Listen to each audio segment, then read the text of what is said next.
ನಮಸ್ಕಾರ. ನಾನು ಓಂ ಪ್ರಕಾಶ್ ನಾಯಕ್. ಅಶ್ವವೇಗ ನ್ಯೂಸ್ಗೆ ನಿಮಗೆಲ್ಲ ಸ್ವಾಗತ. ನಮ್ಮ ದೇಶದಲ್ಲಿ ಯಾವುದಾದ್ರೂ ಒಂದು ಜನಪ್ರಿಯ ಕ್ರೀಡೆ ಅಂತಿದ್ರೆ ಅದು ಕ್ರಿಕೆಟ್. ಇದು ನಿಮಗೆಲ್ಲ ಗೊತ್ತು. ಅದು ವರ್ಲ್ಡ್ ಕಪ್ ಇರಬಹುದು ಅಥವಾ IPL ಇರಬಹುದು. IPL ಅಂದ್ರೆ ಬಿಡಿ, ನಿಮಗೆಲ್ಲ ಗೊತ್ತು, ಜನ ಮುಗಿಬಿದ್ದು ನೋಡ್ತಾ ಇದ್ದಾರೆ. ಆದ್ರೆ ಈ ಆಟದ ನಡುವೆ ಇನ್ನೊಂದು ಆಟ,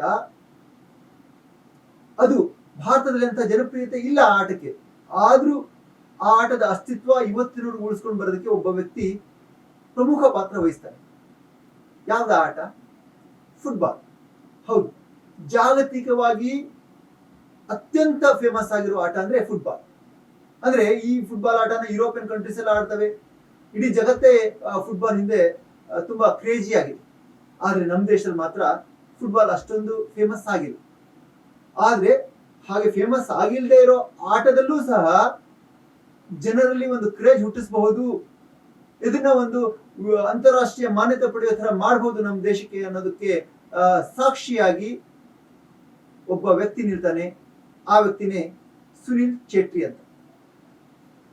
ಸುನಿಲ್ ಚೇಟ್ರಿ ಈ ಹೆಸರು ಬಹುಶಃ ನೀವು ಹೆಚ್ಚಾಗಿ ಕೇಳಿರ್ಲಿಕ್ಕಿಲ್ಲ. ಆದ್ರೆ ಭಾರತದ ಫುಟ್ಬಾಲ್ ಆಟ ಅಂತ ತಗೊಂಡ್ರೆ ಸುನಿಲ್ ಚೇಟ್ರಿ ಈ 19 ವರ್ಷಗಳಿಂದ ಆ ಫುಟ್ಬಾಲ್ ಆಟದ ಗತಿಯನ್ನೇ ಬದಲಿಸಿದ್ದಾರೆ. ಇವ್ರಿಗಿಂತ ಮುಂಚೆ ಇದ್ದ ಬೈಚುಂಗ್ ಭಟಿಯಾ ಅಂತ ಇದ್ರಲ್ಲ, ಅವರು ಸಹ ಫುಟ್ಬಾಲ್ಗೆ ಅತ್ಯಂತ ಅನುಪಮವಾದ ಸೇವೆ ಸಲ್ಲಿಸಿದ್ರು ಮತ್ತು ಅದರ ಒಂದು ಉನ್ನತಿಗೆ ಕಾರಣ ಆಗಿತ್ತು. ಅವರ ನಂತರ ಅಂದ್ರೆ ಈ ಸುನಿಲ್ ಚೇಟ್ರಿ ಬಂದಿದ್ದು 2005ರಲ್ಲಿ. 2005ರಲ್ಲಿ ಈ ಒಂದು ಫುಟ್ಬಾಲ್ ಲೋಕಕ್ಕೆ ಸುನಿಲ್ ಚೇಟ್ರಿ ಪಾದಾರ್ಪಣೆ ಮಾಡಿದ್ರು. ಇವರು ಬಂದಾಗ ಬೈಚುಂಗ್ ಭುಟಿಯಾ ಒಂದು ನಮ್ಮ ಭಾರತದ ಫುಟ್ಬಾಲ್ ಟೀಮ್ನ ಕ್ಯಾಪ್ಟನ್ ಆಗಿದ್ರು. ಅವರ ಅಡಿಯಲ್ಲಿ ಇವರು 6 ವರ್ಷಗಳ ಕಾಲ ಆಡಿದ್ರು. 2011ರಲ್ಲಿ ಭುಟಿಯಾ ಅವರು ನಿವೃತ್ತಿ ಹೊಂದಿದ್ರು. ಅದಾದ್ಮೇಲೆ 2011ರಿಂದ ಸುನಿಲ್ ಚೇಟ್ರಿ ಫುಟ್ಬಾಲ್ ತಂಡದ ಅತ್ಯಂತ ಪ್ರಮುಖ ತಾರೆಯಾಗಿ ಬೆಳಗಿದ್ರು. ಅವರು ತಮ್ಮ 19 ವರ್ಷದ ಏನು ಒಂದು ಫುಟ್ಬಾಲ್ ಜೀವನ ಇದೆ ಅದರಲ್ಲಿ ಅತ್ಯದ್ಭುತ ಸಾಧನೆ ಮಾಡಿದರು.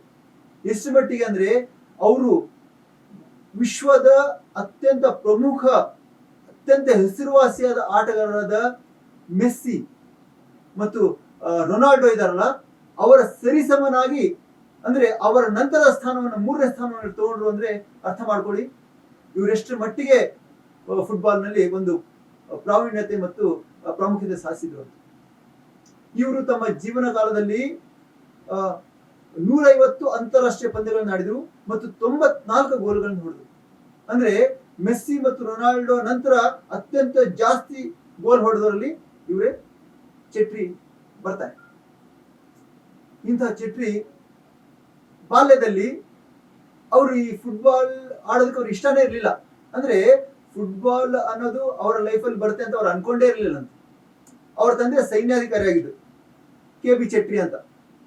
ತಾಯಿ ಸುಶೀಲಾ ಅಂತ ಅವರು ನೇಪಾಳ ಭಾರತೀಯ ತಂಡದ ಒಂದು ಫುಟ್ಬಾಲ್ ತಂಡದಲ್ಲಿ ಆಡಿದ್ರು. ಅವರು ತಮ್ಮ ಮಗ ಫುಟ್ಬಾಲ್ ಆಟಗಾರ ಆಗಬೇಕಂತ ಬಯಸಿದ್ರು. ಹಾಗಾಗಿ ಅವರಿಗೆ ಅಕಾಡೆಮಿ ಹಾಕಿದ್ರು. ಇವರು ಹೈದರಾಬಾದ್, ಬೆಂಗಳೂರು, ಕಲ್ಕತ್ತಾ ಮತ್ತು ದೆಹಲಿ ಈ 4 ಕಡೆ ಈ ಒಂದು ಫುಟ್ಬಾಲ್ ನ ತರಬೇತಿ ತಗೊಂಡು ಒಂದು ಮ್ಯಾಚ್ ಅಲ್ಲಿ ಅವರು ಮೋಹನ್ ಬಗಾನ್ ಪರ ಆಡಿದ್ರು ಮತ್ತು ಅಲ್ಲಿ ಅವರು ತುಂಬಾ ಚೆನ್ನಾಗಿ ಆಡಿದ್ರಿಂದ ಅವರಿಗೆ ಕಂಟಿನ್ಯೂಸ್ ಆಗಿ ಮ್ಯಾಚ್ಗಳು ಆಡುವಂತ ಒಂದು ಅವಕಾಶ ಸಿಕ್ತು, ಭಾರತದ ಪರವಾಗಿ ಆಡುವಂತ ಅವಕಾಶ ಸಿಕ್ತು. ಹಾಗಾಗಿ ಅವರು ತಮ್ಮ ಒಂದು ಕೈ ಚಳಕ ಅಲ್ಲ, ಕಾಲ್ ಚಳಕ ಅನ್ಬೋದು, ಅದನ್ನ ತೋರಿಸಿದ್ರು. ಮತ್ತು ಎಷ್ಟರ ಮಟ್ಟಿಗೆ ಅಂದ್ರೆ ಅವ್ರು ಆಡ್ತಾ ಇದ್ರೆ ಜನ ಮೈ ಮರೆತು ನೋಡ್ತಾ ಇದ್ರು. ಅದು ಇವರು ಫುಟ್ಬಾಲ್ ನ ಉತ್ಸಾಹತೆಗೆ ಅಂದ್ರೆ ಅತ್ಯಂತ ಫೇಮಸ್ ಮಾಡಿದ್ ಯಾವ ಟೈಮಲ್ಲಿ ಅಂದ್ರೆ ಇದೇ IPL ಸೀಸನ್ ಏನೇ 14 ಸೀಸನ್ ಆಗಿದೆ, 17ನೇ ಸೀಸನ್ ನಡೀತಾ ಇದೆ. ಈ ಸೀಸನ್ಗಳು ಸ್ಟಾರ್ಟ್ ಆದಾಗ ಜನ IPL ಬಗ್ಗೆ ಹುಚ್ಚಾಗ್ಬಿಟ್ರು. ಅಂತ ಸಮಯದಲ್ಲಿ ಸುನಿಲ್ ಚೇಟ್ರಿ ಅದಕ್ಕೆ ಸಡ್ಡು ಹೊಡೆದು ಫುಟ್ಬಾಲ್ ನ ಜನಪ್ರಿಯತೆ ಮಾಡಿದ್ರು ಅಂದ್ರೆ ಅರ್ಥ ಮಾಡ್ಕೊಳ್ಳಿ ಅವ್ರು ಎಷ್ಟರ ಮಟ್ಟಿಗೆ ಫುಟ್ಬಾಲ್ ನ ಒಂದು ಪ್ರಾವೀಣ್ಯತೆ ತೋರಿಸಿದ್ರು ಮತ್ತು ಜನರನ್ನ ಫುಟ್ಬಾಲ್ ಕಡೆ ಬರೋ ತರ ಮಾಡಿದ್ರು ಅನ್ನೋದು. ಇವರು 2018ರಲ್ಲಿ ಒಂದು ಟ್ವೀಟ್ ಮಾಡಿದ್ರು. ಅದು ಗೋಲ್ಡನ್ ಟ್ವೀಟ್ ಅಂತ ಹೆಸರಾಯ್ತು. ಈ ಟ್ವೀಟ್ ನಲ್ಲಿ ಅವ್ರು ಏನ್ ಬರ್ದಿದ್ರು ಅಂದ್ರೆ, ಈ ಟ್ವೀಟ್ ನಾನು ಫುಟ್ಬಾಲ್ ಪ್ರೇಮಿಗಳಿಗಾಗಿ ಬರೀತಾ ಇಲ್ಲ, ಮತ್ತು ನನ್ನ ಏನ್ ಪಂದ್ಯ ಬಂದು ನೋಡ್ತಾರಲ್ಲ ಅವರಿಗಾಗಿ ಬರೀತಾ ಇಲ್ಲ, ಅಭಿಮಾನಿಗಳಿಗೆ ಬರೀತಾ ಇಲ್ಲ. ಈ ಟ್ವೀಟ್ ನಾನು ಯಾರು ಫುಟ್ಬಾಲ್ ನೋಡಲ್ವೋ, ಯಾರು ಫುಟ್ಬಾಲ್ ಬಗ್ಗೆ ಅಷ್ಟೊಂದು ಆಸಕ್ತಿ ಇಲ್ವೋ ಅವರಿಗಾಗಿ ಬರೀತಾ ಇದ್ದೀನಿ. ಫುಟ್ಬಾಲ್ ಇವಾಗ ನಾವು ಒಂದು ವರ್ಲ್ಡ್ ಕಪ್ ಆಡಕ್ ಹೋಗ್ತಾ ಇದ್ದೀವಿ. ದಯವಿಟ್ಟು ಈ ಫುಟ್ಬಾಲ್ ನ ನೀವು ದಯವಿಟ್ಟು ಸ್ಟೇಡಿಯಂ ಬಂದು ನೋಡ್ಬೇಕು. ಇದನ್ನ ನಾನು ದೇಶಕ್ಕೋಸ್ಕರ ಆಡ್ತಾ ಇದ್ದೀನಿ. ಹಾಗಾಗಿ ನೀವು ಫುಟ್ಬಾಲ್ ನ ದೇಶಕ್ಕೋಸ್ಕರ ಬಂದು ನೋಡ್ಲೇಬೇಕು. ಈ ತರ ಅವರು ಒಂದು ಟ್ವೀಟ್ ಮಾಡಿ ಎಲ್ಲ ಸೆಲೆಬ್ರಿಟಿಗಳನ್ನ ಮತ್ತು ಜನಗಳನ್ನ ಮೈದಾನಕ್ಕೆ ಬರೋ ತರ ಆಹ್ವಾನಿಸಿದ್ರು. ಇದು ಎಷ್ಟರ ಮಟ್ಟಿಗೆ ವೈರಲ್ ಆಯ್ತು ಈ ಟ್ವೀಟ್ ಅಂದ್ರೆ, ಈಗ ಎಕ್ಸ್ ಅಂತ ಕರೆಯೋ ಆ ಟ್ವಿಟರ್ ಇದಕ್ಕೆ ಗೋಲ್ಡನ್ ಟ್ವೀಟ್ ಅನ್ನೋ ಒಂದು ಪ್ರಾಧಾನ್ಯತೆ ನೀಡ್ತು, ಆ ಹೆಸರಿಂದ ಕರೀತು. ಈ ಟ್ವೀಟ್ ಮಾಡಿದ ಮಾರನೇ ದಿನ ಮೈದಾನದಲ್ಲಿ ಲಕ್ಷ ಲಕ್ಷ ಜನ ಸೇರ್ಕೊಂಡಿದ್ರು. ಅಂದ್ರೆ ಅಷ್ಟರ ಮಟ್ಟಿಗೆ ಆ ಟ್ವೀಟ್ ಜನಗಳನ್ನ ಸೆಳೆದಿತ್ತು.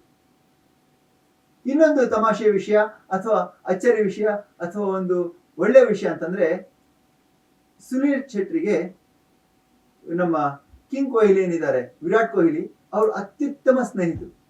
ಅಂದ್ರೆ ಇಬ್ಬರ ಸ್ನೇಹ ಎಷ್ಟು ಆಪ್ತತೆಯಿಂದ ಕೂಡಿದೆ ಅಂದ್ರೆ, ಇವತ್ತು ಚೇಟ್ರಿ ನಿವೃತ್ತಿ ಆಗುವ ಸಮಯದಲ್ಲಿ